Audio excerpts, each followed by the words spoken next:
La ciencia es el futuro. Sin ciencia no hay futuro. Hola amigos, soy Modesto Montoya, conductor del programa Encuentro con la Ciencia, que pasa por cienciaperú.tv. Estamos con Jorge Montero, que ha sido viceministro de Minas, ¿no es cierto? Hola, Modesto, buenas noches. Gracias por estar con Eh, nosotros, Jorge. Muchas gracias por la invitación. Sí, efectivamente, en algún momento, no hace mucho, me correspondió estar en el Viceministerio de Minas del MIEM. Muy bien. Ok, bueno, el tema de hoy es un poco pensando en algunos pueblos que conozco, mi pueblo natal, Salpo, que llegaron allí muchos mineros, empresas mineras, la Southern Perú, perdón, la Northern Perú, esa que estaba en Quirubilca, estoy hablando de La Libertad, distrito de Salpo, provincia de Otusco, a 3.700 metros sobre el nivel del mar. Pues hicieron socavones por todos lados, una cosa así impresionante. Y se acabó luego el mineral, supongo, partieron y dejaron al pueblo totalmente pobre. La gente que vino se fue y acaba de salir una comunicación según la cual los niños de Salpo, de este pueblo, tienen alto contenido de metales pesados, que las consecuencias sabemos muy bien cuáles son para el futuro de los niños. Muy bien, pero yo decía, en el Perú se ha hecho algún estudio sobre el impacto a largo plazo, mediano plazo de las minas abandonadas, que no es el caso ahora. Supongo que ahora las minas respetan un poco ciertas normas, no sé hasta qué nivel, pero las antiguas han dejado unas cosas tremendas.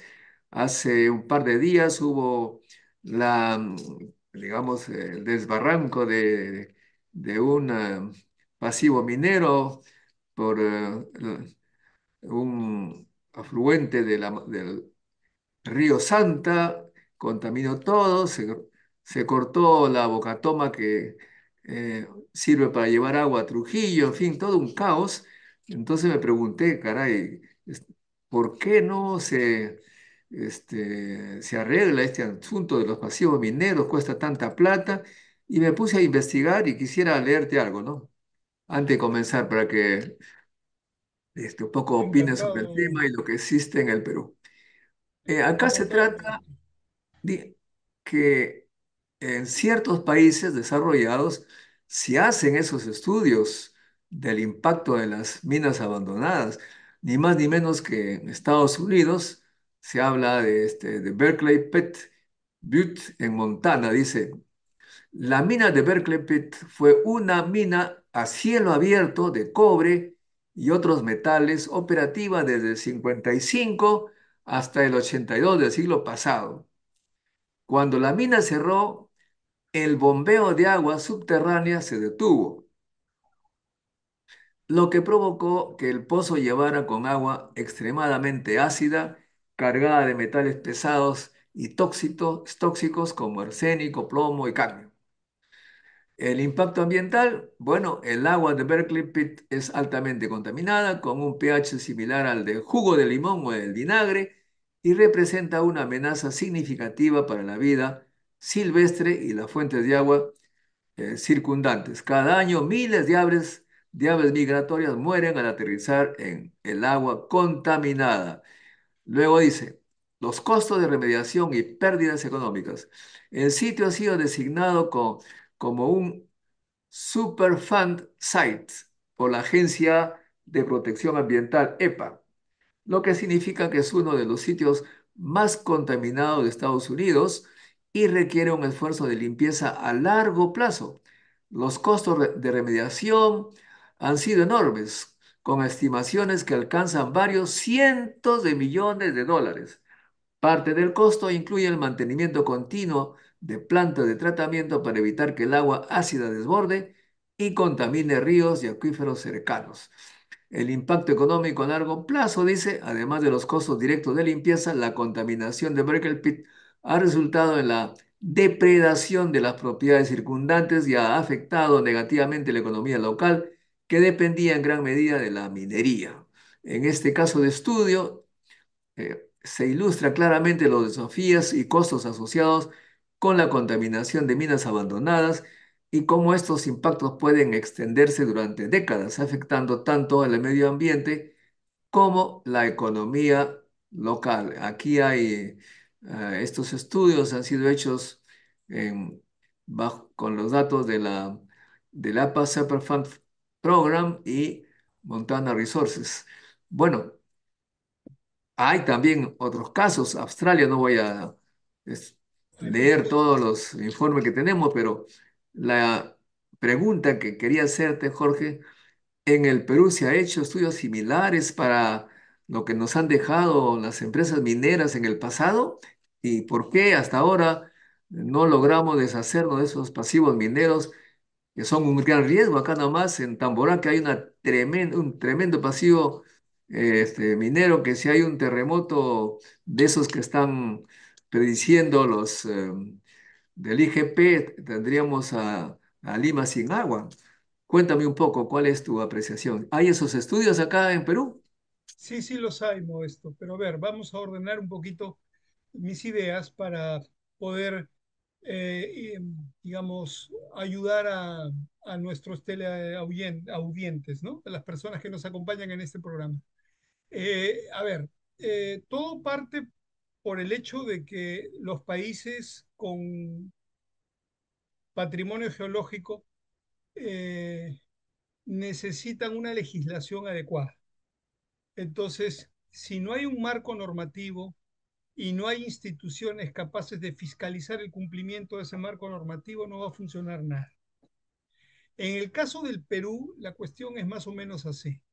Hasta el año 1992, que se dio la Ley General de Minería en esos años, la nueva Ley General de Minería, una nueva Ley General de Minería que abrió la explotación minera, porque la primera legislación es de 1880, 1890, ¿no? Donde el primer acto del Estado peruano en los años 1890 o finales de los 1880 fue expropiar las minas de la corona. Imagínate, la independencia fue en el 1824 o 21, y 60 años después el Estado peruano expropia por ley las minas de la corona, eran todas. Entonces, ya está. A veces nos demoramos un poquito en el Perú para resolver nuestros problemas. Una cosa impresionante. Pero así fue. Listo. Pero en 1992, en el primer gobierno de Fujimori, Alberto Fujimori, se dio una nueva ley general de minería en el Perú, que modificó sustancialmente las precedentes y las derogó. Esta nueva ley general de minería buscaba fundamentalmente reactivar el sector y buscaba facilitar, hacer, digamos, atractivo al Perú como un destino minero. Cosa que se logró. Paulatinamente el Perú fue adquiriendo, digamos, y fue llamando la atención de las grandes corporaciones mineras a nivel mundial, que vieron que el Perú tenía una legislación proactiva y pro inversión. No solamente hablamos de la Ley General de Minería, sino también se hizo toda una reingeniería en el catastro minero del INGEMET y empezamos con las famosas cuadrículas que existen ahora. Antes, pues los denuncios mineras que eran un caos. Cada uno llevaba su polígono de la forma que quería, con sus coordenadas antiguas, y lo ponía y entonces ahí lo registraban y en 5 años tenías 20 yuxtaposiciones en un mismo sitio, una locura. Entonces se hizo una reingeniería del Ingemet, del catastro, y se hicieron cuadrículas de 100 hectáreas, ¿no? Entonces, eh, ya está. Eso fue fundamental porque ordenó grandemente, eh, digamos, el trabajo minero. Ya se evitaban las yuxtaposiciones y ese tipo de complejidades que te pueden parar un proyecto por un juicio y ya está, ¿no? Que esto es mío, que esto es tuyo. Está, juicio, parado todo. Eso fue importante. Y en esa legislación del 92 hay un capítulo digamos, donde se analiza el tema de los impactos ambientales, de la sostenibilidad ambiental. Y hay un avance en ese sentido. Por un lado, se abre las posibilidades de hacer minería fácil, entre comillas, en el Perú, con el apoyo del Estado, con el apoyo normativo, con el apoyo del INGEMET, con el apoyo de todo el mundo, pero también se abre un capítulo más riguroso, más analítico sobre el tema de los impactos ambientales. Y ese fue un primer avance. El segundo avance en concreto y real en ese sentido se da en el año 2008, en el segundo gobierno de Alan García, donde se crea el Ministerio del Ambiente. El Ministerio del Ambiente entonces con la OEFA como ente adscrito van a tener el rol no solamente de normar leyes ambientales para el Perú, sino también fiscalizar su cumplimiento a través de la OEFA. Entonces, ya está. Nos demoramos 16 años, otra vez las demoras, ¿no? Ya está, nos demoramos 16 años para acompañar a nuestra Ley General de Minería con un ministerio y con un organismo especializado adscrito al Ministerio del Ambiente para que fiscalice lo que hay que fiscalizar, lo que ordena la ley. Listo, ese es el marco. Entonces, recién desde el año 2008 el Perú tiene, digamos, la posibilidad de entender y de proteger el medio ambiente frente a la actividad minera. 2008. Por otro lado, hay un cambio normativo, digamos, hay una especificación normativa que indica de que en el Perú se considera pasivos, que es a lo que tú haces referencia. Salpo es un pasivo, Quirubilca es un pasivo, están los dos sobre el río Moche, ¿correcto? Este, eh, Se entiende por legalmente, formalmente, normativamente, el pasivo ambiental minero es hasta el año, son las minas abandonadas desde Francisco Pizarro hasta el año 2004. Todo, todas las actividades mineras después del 2004 ya son actividades, digamos, que tienen la obligación de un cierre de minas. Desde el 2004 para adelante hay un cierre de minas digamos, un cierre de minas sobre la base de un PAMA de esa época, ¿no? Un programa de adecuación medioambiental eh, que obliga a las actividades mineras desde el 2004 hasta la fecha a cerrarse un plan de cierre, progresivo y final, y post-final. Antes del 2004, todo lo que había minero antes del 2004 se considera un pasivo que tiene un responsable, huido, desaparecido, en rebeldía, como quieras, o es simplemente un pasivo ambiental minero huérfano. Es decir, el progenitor ya no existe y el Estado se tiene que hacer cargo de esto. Entonces, ese es el panorama general. Ahora, en base a la necesidad real de cerrar pasivos ambientales graves, como los de Cerro de Pasco, como la relavera Excelsior gigante, relavera en Cerro de Pasco, y otros más, el que tú has mencionado y otros, es que el MINEM asume la responsabilidad de realizar un inventario de pasivos ambientales mineros y mantenerlo actualizado todos los años. Y ese trabajo lo hace y me consta. Tenemos un inventario de pasivos ambientales mineros que suman alrededor de 7.500 Eso se mueve un poco, ¿no? Se va reduciendo gradualmente, deben estar alrededor de los 7.500, entre 7.000 y 7.500 ahora, pasivos ambientales mineros en todo el Perú identificados. California tiene casi 80.000, Modesto. Y todo el Perú tiene identificados alrededor de 7.500 al día de hoy.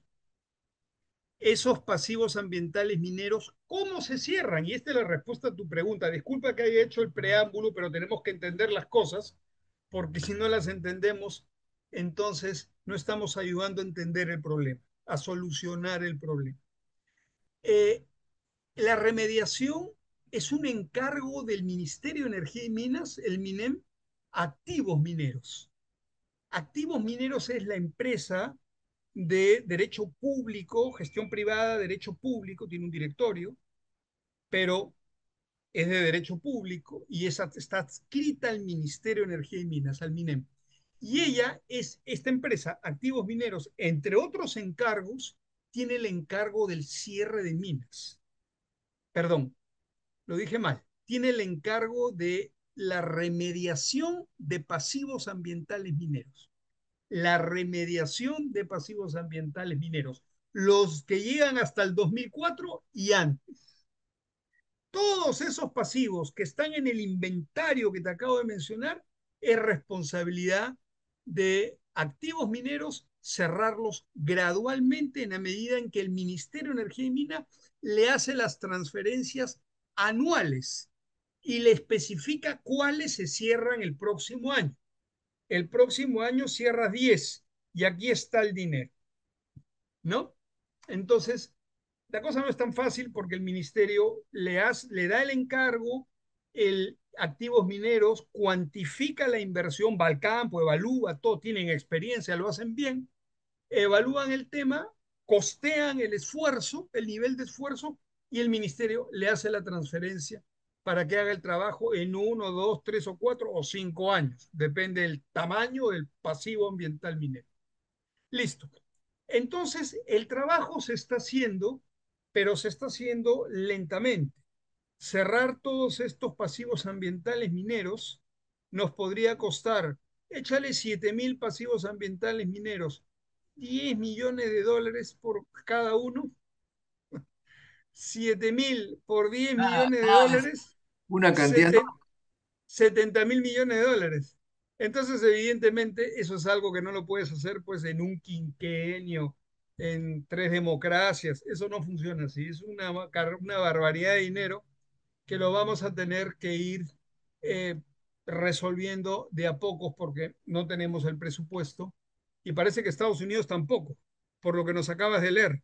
Entonces, para lo que son remediaciones y arreglos de negocios fallidos, nunca hay plata. En ninguna parte del mundo, tampoco en Estados Unidos, por lo visto. Entonces, se hace largo y se hace difícil este trabajo, pero está bien identificado. Sabemos que hablamos de miles de millones de dólares y que estamos hablando seguramente de decenas, de varias largas y sufridas decenas de años para muchas, para poder resolver el problema. La clave está en no generar nuevos pasivos ambientales mineros. O sea, las operaciones del 2004 hasta el día de hoy y las que vengan tienen que tener un plan de cierre de minas para evitar que se conviertan en un pasivo huérfano, en un pasivo judicializable, porque como no hubieron compromisos ambientales, después la empresa dice, bueno, yo no me comprometía a nada, juicio. No, hay un plan de cierre de minas, caballero, y usted cumplió esto, pero estas 5 cosas no las cumplió.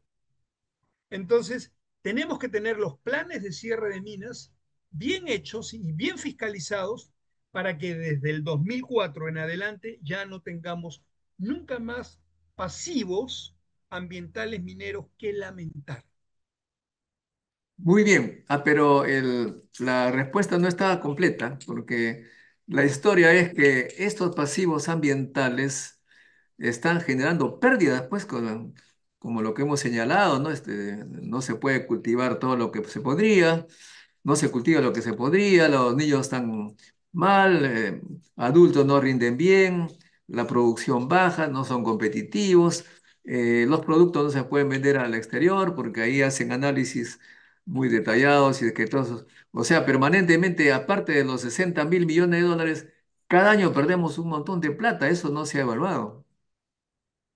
Eh, digamos, no hay un trabajo sistemático para evaluar las pérdidas económicas en cuencas afectadas por la contaminación minera. Por ejemplo, el río Tambo en Arequipa tiene la afectación de Tucari, de la mina Tucari en las alturas de Moquegua, y la gente habla de una afectación por esa contaminación que viene de esta mina, de esta operación minera que tiene un cierre de minas incompleto y fallido, pero no se han hecho las evaluaciones correspondientes. Es evidente, Modesto, que es evidente de que hay afectaciones económicas eh, para los agricultores, para los ganaderos, para los exportadores, para el turismo, en la salud pública, y es siempre un foco de tensión social que nos hace mucho daño y que a veces acaba en situaciones de flagrante, pues, amenaza al orden público. Está muy claro de que hay afectaciones múltiples que no son medidas y calculadas sistemática y científicamente. Generalmente es un cálculo intuitivo, vemos las cosas, no nos gustan, el agua amarilla, el pit abierto, desordenado, el terreno removido con charcos de aguas amarillas y verdes por todos lados, y los ríos amarillos también. Y entonces intuitivamente sentimos que esto está mal y que esto es un desastre y que esto nos tiene que estar dando, nos debe estar ocasionando muchas pérdidas económicas, pero no está debidamente cuantificado. Lo que tenemos es lo que te explicaba.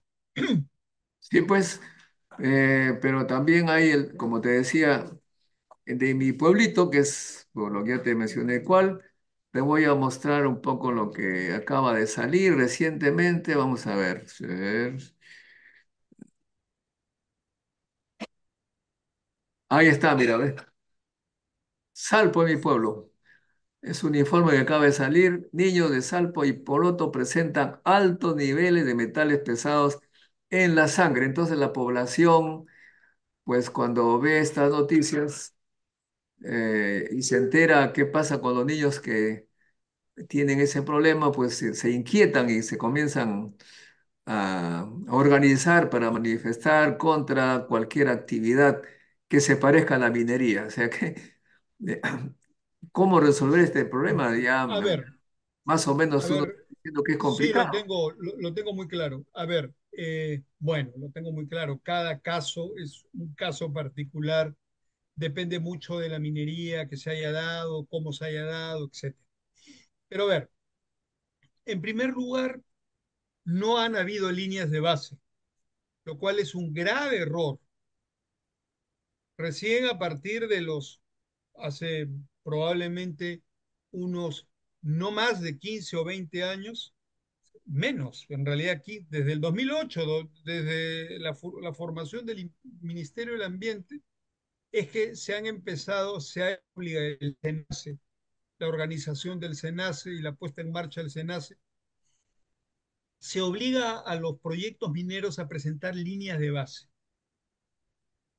Por supuesto, antes del 2008, o un poco más, no habían líneas, no era obligatorio presentar líneas de base, a nadie le interesaba.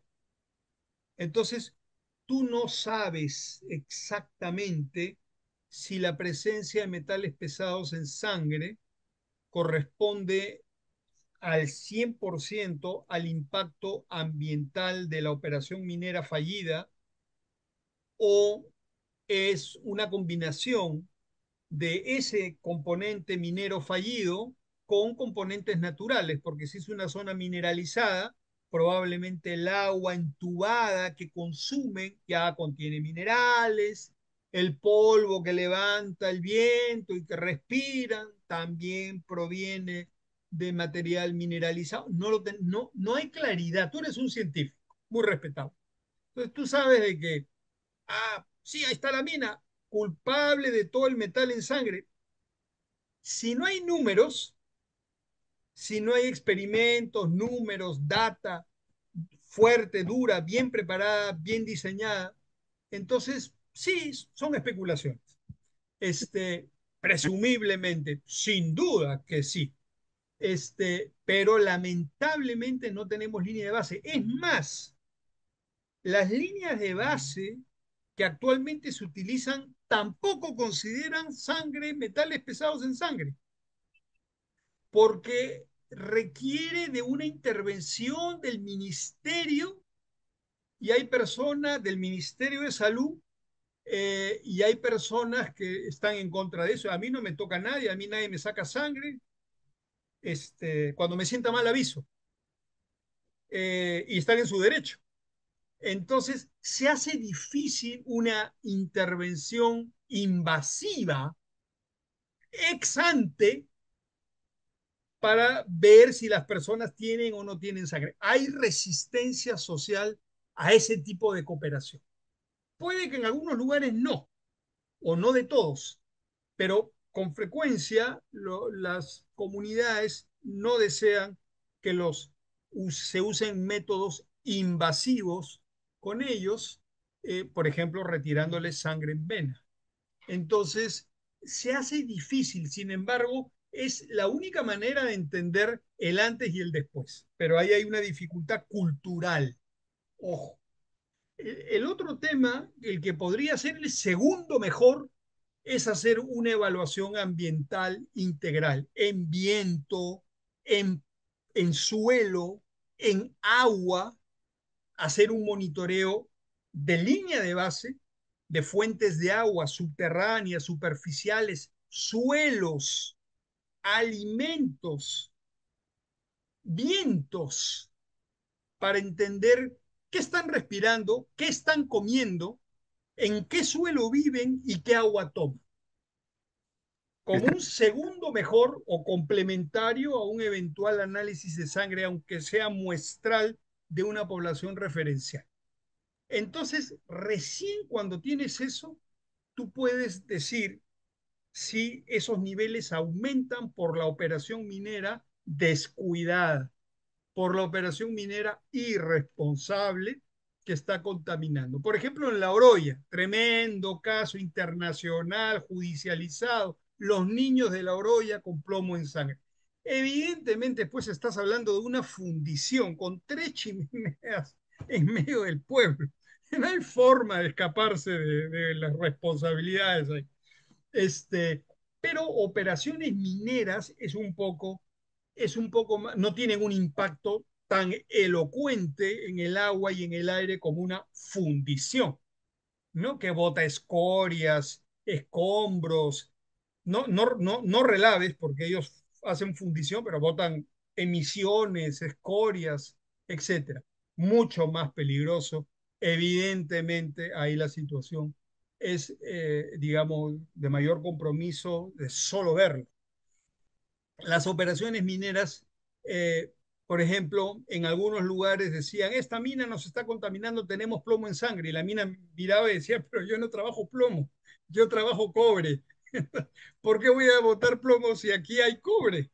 Entonces, y yo exploto cobre. Entonces, plomo en sangre, ¿no? Y además esta es una zona mineralizada, había minas antiguas que sí sacaban plomo y plata, ahora ya no, ahora yo saco cobre y oro, yo no estoy relacionado, vinculado operativamente al plomo. Por ejemplo, es un tema de mucha ciencia, Modesto, para poder entender bien las responsabilidades y a quién se las, digamos, quién se carga con eso.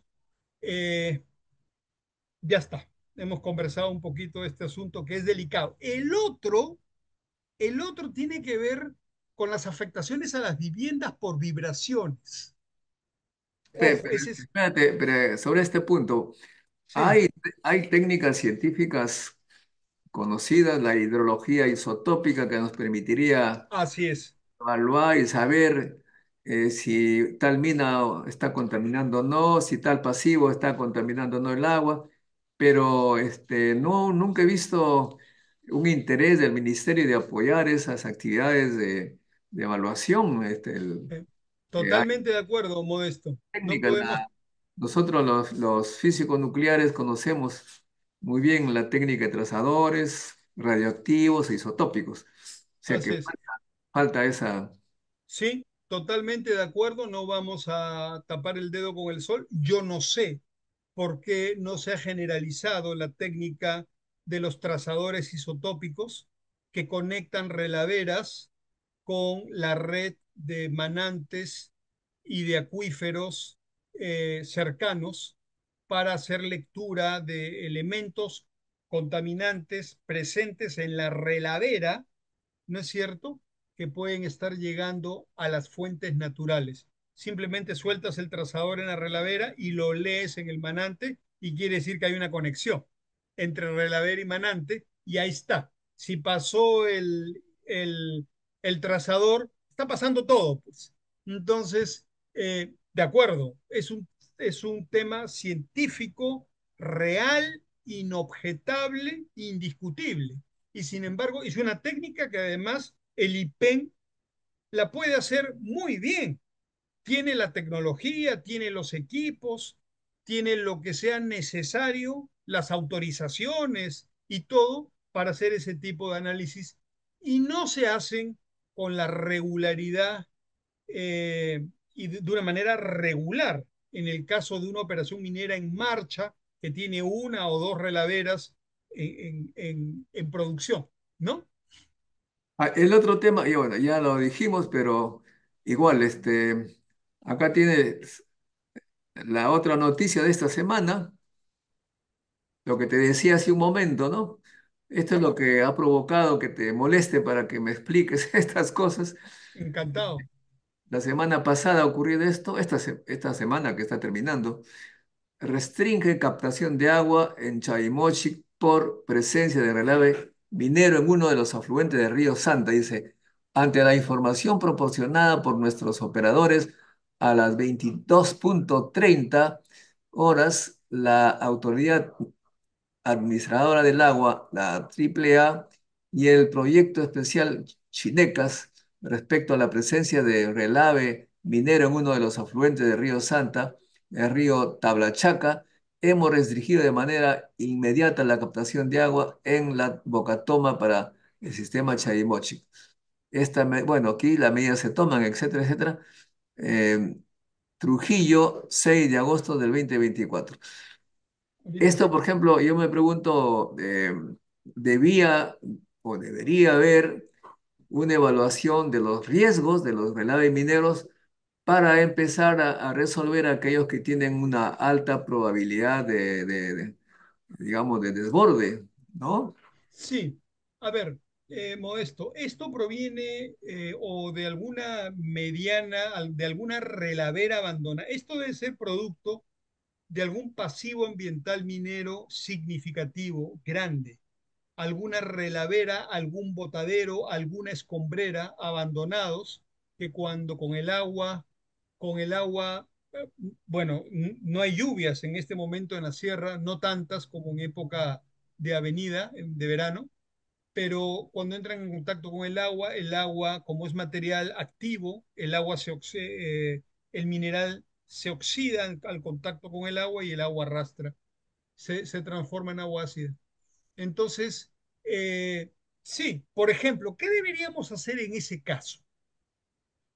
En ese caso, el gobierno regional debe presentar una denuncia a la autoridad pública para que la autoridad y a la autoridad sectorial para la evaluación, para determinar la magnitud del problema, la magnitud, los riesgos, y eso le corresponde al MINEM o a su institución adjunta INGEMET, y para evaluar las responsabilidades con terceros que correspondan. Y ese es el Ministerio Público.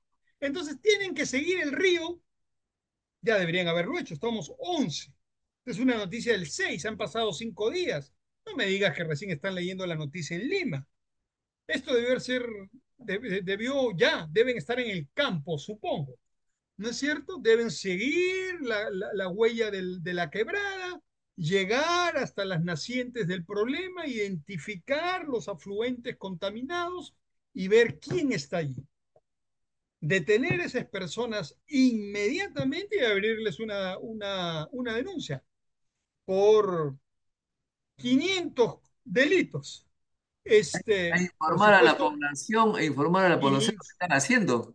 informar a la población de que se está haciendo este asunto, se está haciendo este operativo y evidentemente el ANA, OEFA, el mismo Ministerio de Energía y Minas deben, la Dirección General de Minería, deben evidentemente inmediatamente empezar a hacer evaluaciones técnico-científicas para entender qué tipo de contaminante es el que se está vertiendo las aguas superficiales y empezar a diseñar los correctivos inmediatamente.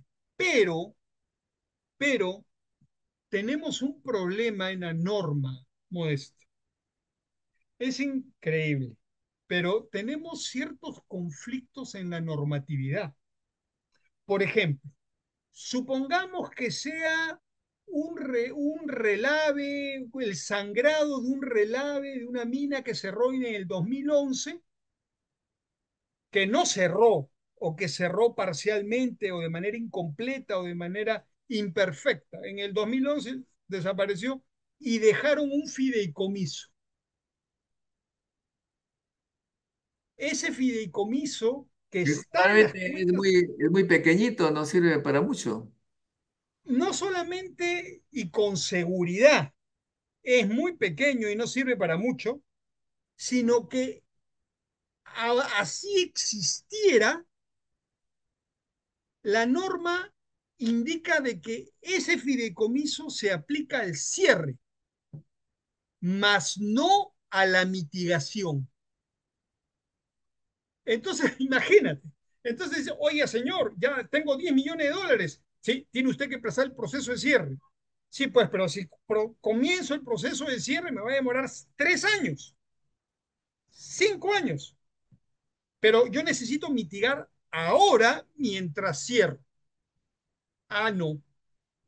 Los costos de la mitigación no están considerados en los ítems del fideicomiso de cierre.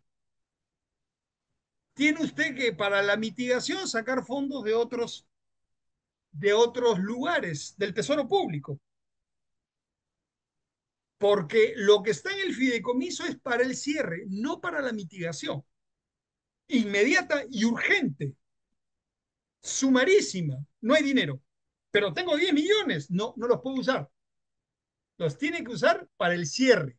Para la mitigación sumarísima, no hay plata.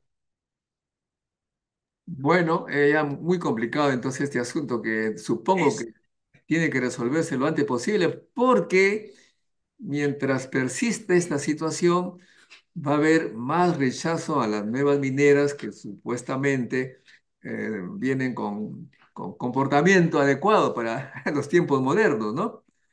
Y ahora el otro problema todavía más complejo es la minería ilegal. Hablando de Moche, por ejemplo, a 2 horas o 3 horas de Trujillo hay una pista formidable. A 3 horas uno llega a Quirubilca por allí y está la minería ilegal en las narices del gobernador de la Libertad y sigue ahí, no se resuelve. Ni qué decir de Patás, que está un poco más lejos. No tiene solución eso, aparentemente estamos en graves problemas porque siguen contaminando, siguen como en épocas digamos, premodernas. ¿Tú ves eso insoluble? No hay, no, además el Congreso que está dando leyes más sí, o menos permisivas, ¿a dónde estamos yendo? sí. A ver, Modesto, lo primero que hay que hacer en este asunto es entender bien la diferencia entre la minería ilegal y la minería informal.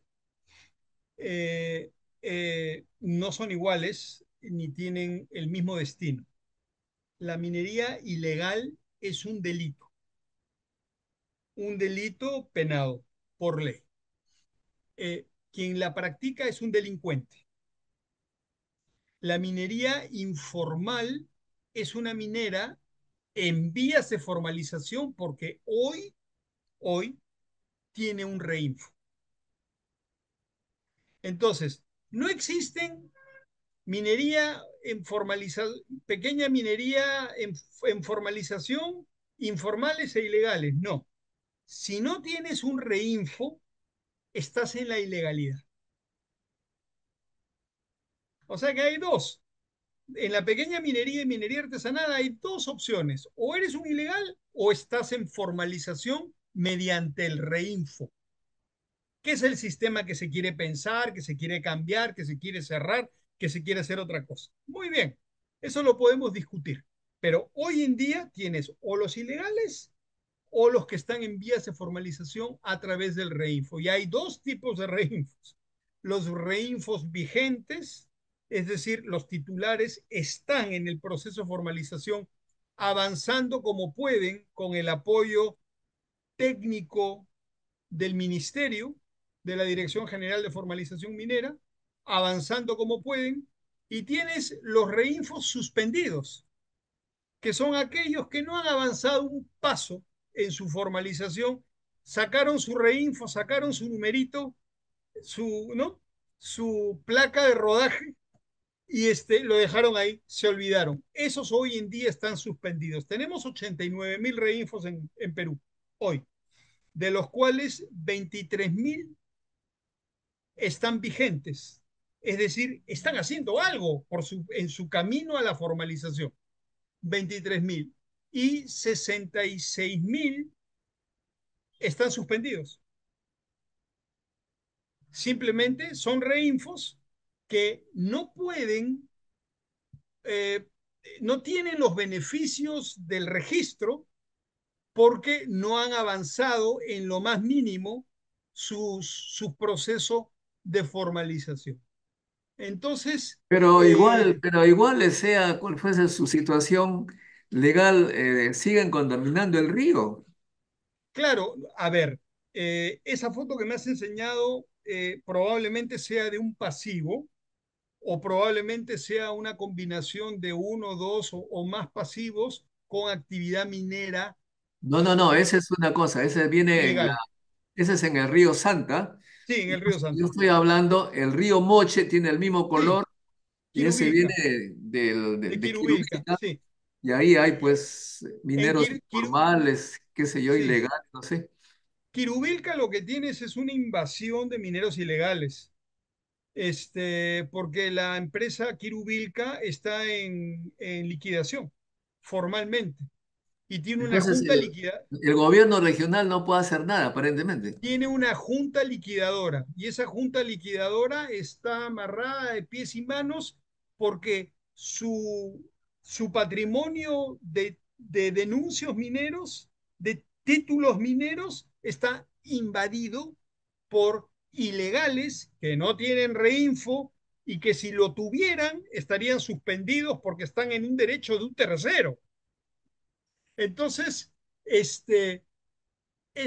la junta liquidadora de Quirubilca está amarrada de pies y manos, intentó llegar a un acuerdo con los ilegales en el sentido de soltarles contratos de explotación para que dejen de ser ilegales y entren al reinfo, otorgarles contratos de explotación y activar su planta para procesarles el mineral que esta gente que saca a cambio de lo que corresponde, el costo del servicio.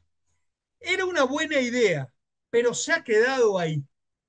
No ha avanzado hasta el 2021, 22, que yo estuve un poquito enterado de esas cosas.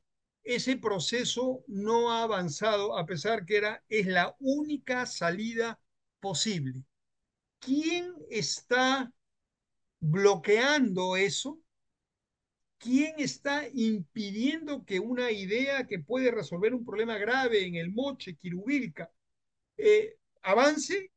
Bueno, serán pues las mafias que quieren operar en la oscuridad y no quieren un reinfo porque el reinfo implica una coordenada, un nombre, un RUC, un teléfono, un abogado. Entonces, probablemente esas mafias que operan pues en la oscuridad, los comeoros, ¿no es cierto? Tan conocidos, son las que no quieren que la junta liquidadora en realidad llegue a un acuerdo con los ilegales y a través de contratos de explotación los introduce en el proceso de formalización, les permite abrir un reinfo en esa coordenada de la cual es titular la junta liquidadora e iniciar un proceso ordenado e inteligente. La pregunta es por qué el Estado no interviene de una manera más activa y proactiva para destrabar las amenazas y las conspiraciones para bloquear estas iniciativas positivas. ¿Por qué no tomamos un rol más proactivo en ese sentido? Esa sería, en mi opinión, la pregunta que deberíamos responder. Bueno, muy bien. Hace unos 4 años llegó a mi pueblito una especie de batallón de la Guardia Civil, metió bombas, reventó motores, máquinas, fue como una guerra. Supongo que el gobernador tomó la decisión de hacer eso y la Fiscalía Ambiental, qué sé yo, con la policía. Mis paisanos me acusaban a mí que tengo cierta presencia pública, tú nos has denunciado, etcétera. ¿Cómo es eso? ¿Quién tiene el derecho de ir a reventar, digamos, las máquinas de los mineros informales o ilegales? Mira, las interdicciones, esa es una buena pregunta y es una buena oportunidad para explicar las cosas. El Ministerio de Energía y Minas tiene cuatro direcciones generales. La Dirección General de Minería, la Dirección General de Asuntos Ambientales, la Dirección General de Promoción y Sostenibilidad Minera y la Dirección General de Formalización Minera. Y sus clientes son las mineras formales de cualquiera de los tres estratos, gran minería, mediana minería y pequeña minería, y el otro cliente es el pequeño minero en vías de formalización, o sea, con REINF. Hasta ahí llega el ministerio y hasta ahí llegan las direcciones regionales de energía y minas, que son las que están a cargo por ley de la formalización de los pequeños mineros. Hasta ahí llega el aparato público con su ministerio, su viceministerio, sus cuatro direcciones regionales y la de formalización minera articuladas con las direcciones regionales de energía y minas, ese aparato llega hasta ahí. Los formales y los envías de formalización con reinfo de los tres estratos. Los ilegales no son un tema del ministerio. Los ilegales están en el ámbito del Ministerio Público, están en el ámbito del Ministerio del Interior y de las fuerzas policiales. Entonces, eso es un buen dato, porque la gente inmediatamente mira al ministerio y dice, pero tú, oye, el ministerio no tiene ninguna responsabilidad ni normativa ni ejecutiva en referencia a la minería ilegal. Esos son delincuentes y están en manos del Ministerio Público y del Ministerio del Interior. Entonces, cuando tú me hablas, nos cuentas que llegan 200 policías con dinamita, agarran, vuelan máquinas, vuelan pocaminas, eh, hunden, destruyen plataformas, activos mineros, lo hacen en el esquema o bajo la orden de un mandato judicial. Y en base y al amparo de un mandato judicial, ellos intervienen a la minería ilegal. Entonces, eso es, están atacando a mineros sin reinfo, están digamos, controlando, destruyendo activos de mineros ilegales, o porque no tienen reinfo o porque lo tienen suspendido, o porque están trabajando en zonas prohibidas, están trabajando en el Manu, prohibido pues, están trabajando en San Isidro, pues prohibido, ahí no puedes hacer minería, estás en una zona prohibida, eres un ilegal, te vas mañana, te vas hoy día. Entonces, eh, este ejemplo que tú nos pones tiene esa connotación. Ahora, ¿quién es el ente, digamos, articulador de las fuerzas del orden y de las fuerzas del poder,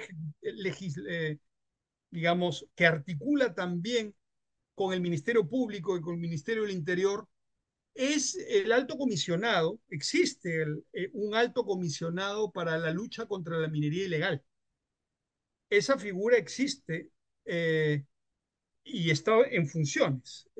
Es una persona muy competente que está en funciones y que es el funcionario de alta gama que está monitoreando el problema en distintos lugares del Perú y articulando con el poder, con el Ministerio del Interior y con el Ministerio Público los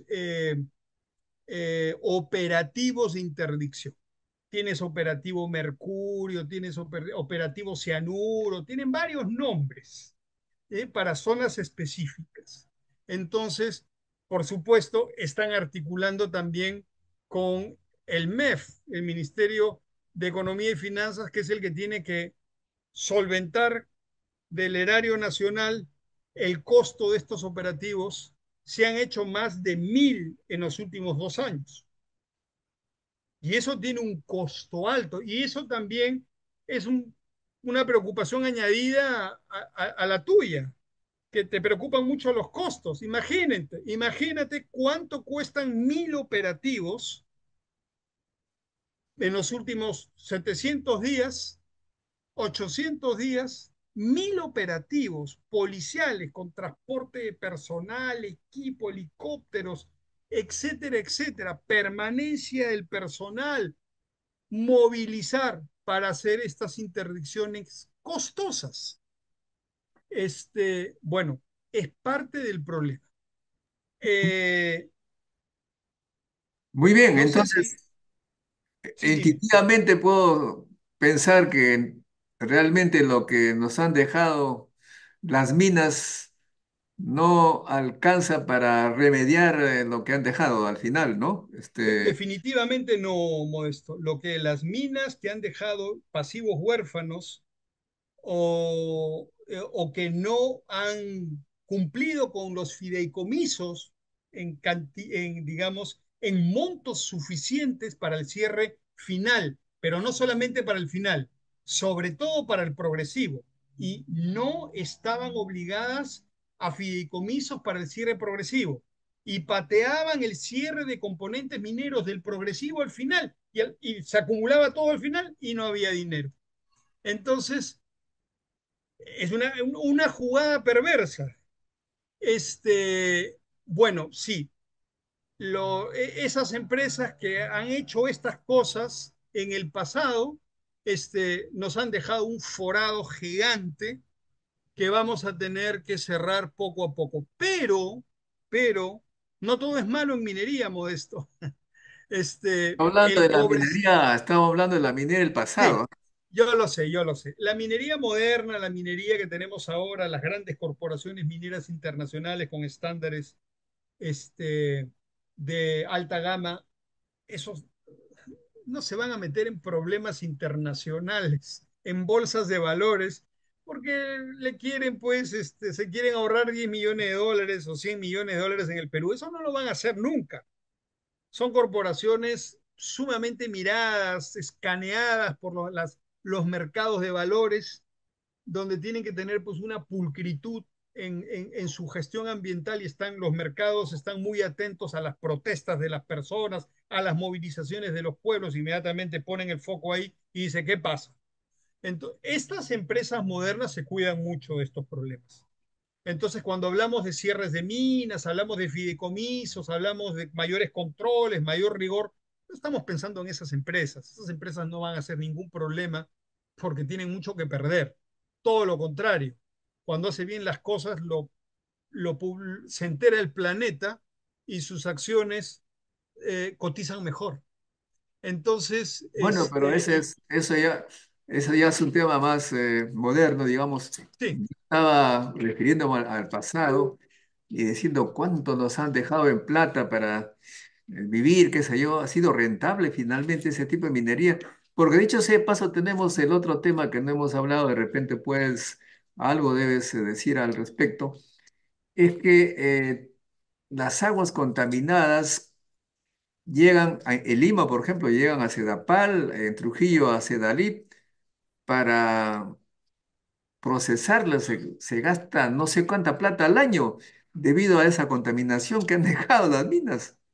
sí, sí, sin duda alguna. Y son los ríos de la costa son torrentosos, arrastran no solamente aguas contaminadas, aguas ácidas, sino arrastran limos, arrastran arcillas, arrastran desechos. ¿Cuántas, cuántas ciudades intermedias? Ni siquiera te hablo de las grandes. Ciudades intermedias, de ahí para abajo, tienen plantas de tratamiento de aguas servidas urbanas. Te las cuento con los dedos de la mano, son miles. Y te las cuento con los dedos de la mano y me sobran dedos. Todas estas aguas servidas, que tienen además, por ejemplo, tienen los efluentes de postas médicas, o sea, efluentes médicos. Imaginas la carga bacteriana. Está todo eso, desagüe doméstico, de los mercados, etcétera, más los limos y la escorrentía de tierras por las lluvias, más el agua ácida de los pasivos ambientales mineros, de la minería ilegal, de la minería formal, pero que hace mal las cosas, etcétera, etcétera. Lo que llega a las plantas de tratamiento de las grandes urbes de la costa del Perú es un problema gigante. Y por supuesto que tratar esas aguas es costoso, muy costoso. Bueno, realmente preocupante. Ojalá que, bueno, ojalá, no sé, pues creo que no vamos a tener suficiente años de vida para ver que todo esto se limpie. Hay muchos otros temas ambientales que me preocupan directamente porque los he vivido. Tal vez en otra oportunidad hablemos de esto. Me refiero, por ejemplo, a Encantado. Chimbote, con la planta siderúrgica, no era la de La Oroya, pero igual me acuerdo que emitía humos de todo color y que invadían Chimbote. Y igual, eso no sé si se ha estudiado, pero bueno, sería interesante saber qué pasó, cuáles fueron las consecuencias en la salud. Pero también tenemos los pasivos de la pesca, ¿no? En Chimbote han convertido en un charco lo que en mi niñez era un paraíso, una bahía donde había turistas de todo lado. Todo eso está destruido, caray. Somos un país que ha apostado poco al conocimiento para exportar conocimiento, solamente nos hemos dedicado a sacar lo que la tierra puede darnos, el mar puede darnos. Creo que se necesita una nueva visión de país, un país con ciencia, tecnología, educación, para hacer como los países Corea del Sur, Japón, que no tienen muchos recursos y viven más o menos bien, no tan contaminados, exportando todo tipo de tecnología que nos permite comunicarnos, dicho de paso. Así es, así es. Tenemos que cambiar nuestra matriz de generación de ingresos gradual y paulatinamente del sector primario al sector secundario, al sector terciario y al sector generación el cuarto sector, el sector de generación de conocimientos. No estamos claros en eso. Eh, ha habido un cambio inercial, se puede constatar sin duda, pero no hay una política nacional robusta y proactiva para darle mayor valor agregado a nuestros recursos naturales. No lo estamos viendo así, lamentablemente. Muy bien, siempre en nuestro programa le pedimos a nuestros entrevistados que nos cuenten su vida académica, su trayectoria profesional, para que te conozcan mejor nuestros seguidores. ¿Dónde naciste? ¿Quiénes fueron tus padres? ¿A qué se dedicaban tus padres? ¿Cómo te picó el bicho de este tema que tú ahora dominas? Cuéntanos. A ver, mi nombre es Jorge Luis Montero Cornejo, yo soy economista de la Universidad Católica, nací en Lima eh, en el año 1962 eh, y en mi desarrollo profesional me fui inicialmente, mira tú, Modesto, mi tesis para mi grado académico de economista fue sobre factibilidad económica de inversiones en tierras eriazas de la costa del Perú. O sea que desde el día cero como economista me empecé a orientar hacia la generación de valor en el desarrollo de los recursos naturales. Y por ahí me mantuve, empecé a ver temas sociales, empecé a trabajar en proyectos en la Universidad Católica, en el Instituto de Estudios Ambientales de la Católica, muchos años, hicimos proyectos de todo tipo en muchos lugares del Perú. Fue una experiencia valiosísima. También tomé una cátedra en la Universidad del Pacífico en el año 92, que todavía la mantengo, una cátedra de cursos, hoy en día son cursos ya no de pregrado, sino de posgrado, sobre minería. Y después me dediqué un poco a la empresa privada, pero siempre orientado al mundo rural, los recursos naturales, la explotación de los recursos naturales y la transformación del territorio, ¿no? Durante estos largos años que te he referido, por supuesto, toda la teoría de la sostenibilidad, sustentabilidad, río y otros ríos, han hecho que la teoría evolucione mucho, la ciencia evolucione mucho, los estándares, los ISOs, etcétera, evolucione y todo cambie y se ponga mejor cuando queremos estar mejor. Este, y ya está. Fui viceministro entre el año 2020 y 2021 en minería, después de trabajar en empresas mineras 13 años como gerente de relaciones comunitarias y desarrollo sostenible. Y la verdad que la experiencia en el sector público me pareció una experiencia muy interesante. Eh, yo creo que desde el sector público se pueden hacer grandes transformaciones a favor de todos los peruanos, se pueden hacer grandes políticas y muy interesantes, promover marcos normativos para la inversión privada, que es tan importante, pero con orden en lo social, con orden en lo ambiental, con orden en lo laboral, eh, para lograr desarrollo territorial. Yo creo que el Perú es la suma de muchos territorios muy distintos.